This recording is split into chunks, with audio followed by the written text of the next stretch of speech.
অসময়ে green Apple নামে যে হোটেল হয়েছে সেই হোটেলে একটা অসৎ কাজের সঙ্গে লিপ্ত দুটো মেয়ে এবং ছেলেকে পুলিশ গ্রেপ্তার করে নিয়ে এসেছিল। তো আমরা জানার পর থেকেই আমরা এই ব্যাপারে সোচ্চার হই এবং আমরা অসমের পক্ষ থেকে তৃণমূল কংগ্রেসের পক্ষ থেকে এটা জানাই যে আমরা তৃণমূল কংগ্রেস কখনোই অন্যায়ের পক্ষে দাঁড়াবো না।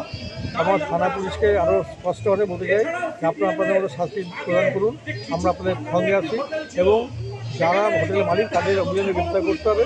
আমরা চাই যে উপযুক্ত শাস্তি হোক এবং ওই এলাকার মানুষের শান্তিতে বসবাস করুক, কারণ যে এলাকার হোটেলটা বন্ধের দাবি করছেন, আমরা অবশ্যই বন্ধের দাবি করেছি, লিখিতভাবে দিয়েছি, বন্ধের দাবি করেছি এবং হোটেল মালিককে গ্রেপ্তার দাবি করেছি।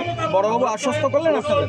ওনারা বলেছেন যে নিশ্চয়ই আমরা গ্রেপ্তার অলরেডি করেছি, আরও মানুষ খবর চলছে, যারা বেশি তারা নিশ্চয়ই গ্রেপ্তার করছে।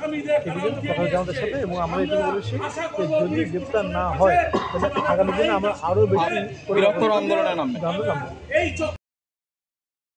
দিদি, একদম থানায় এলেন, থানার দ্বারস্থ হলেন, ডেপুটেশন দিলেন, মূলত কি কারণে এই ডেপুটেশন? আমরা ডেপুটেশন দিলাম এই কারণেই যে ভবিষ্যতে যেন আর অশোকনগরে এরকম কোনো ঘটনা না ঘটে এবং গ্রিন অ্যাপেলের যে হোটেল সেই হোটেল বন্ধ করতে হবে এবং গ্রিন অ্যাপেলের কর্তৃপক্ষকে অ্যারেস্ট করতে হবে, কারণ আমাদের অশোকনগরে এরকম ঘটনা কোনোদিনও ঘটেনি।